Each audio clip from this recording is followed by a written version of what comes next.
आपने गौर किया है, हमारी सोसाइटी में दो ही बातें सबसे ज़्यादा होती हैं, एक खाना खाया और दूसरी शादी कब कर रहे हो।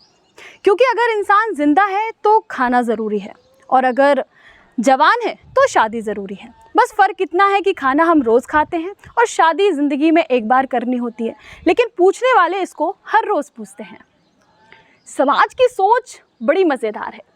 अगर आप 20 साल के हैं तो कहते हैं अभी तो बच्चे हो, पढ़ाई करो। 25 के हुए तो अब तो सेट हो गए हो, शादी कर लो। 30 के होते ही अरे अभी तक शादी नहीं की। और 35 के बाद अब तो जो मिल जाए उसी से ही कर लो, वरना अकेले रह जाओगे। मतलब टाइम टेबल सबके लिए फिक्स है। पढ़ाई का टाइम, नौकरी का टाइम, शादी का टाइम, बच्चे का टाइम। जैसे ज़िंदगी कोई ट्रेन है और आप टिकट लेकर स्टेशन पर खड़े हैं।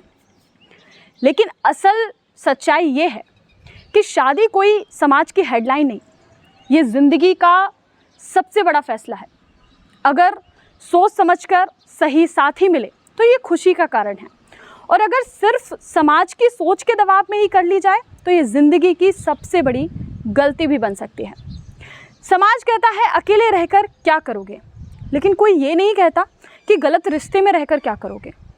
और हाँ, हमारे यहाँ शादी की चिंता करने वाले हमारे रिश्तेदार और समाज के ठेकेदार ऐसे बिहेव करते हैं जैसे आपकी शादी हो गई है तो आपको सरकार से बोनस मिल जाएगा।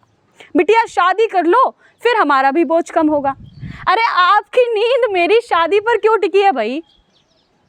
तो असली बात दोस्तों ये है कि शादी का फैसला इंसान को अपनी समझ, अपनी परिस्थिति और अपनी खुशी देखकर लेना चाहिए।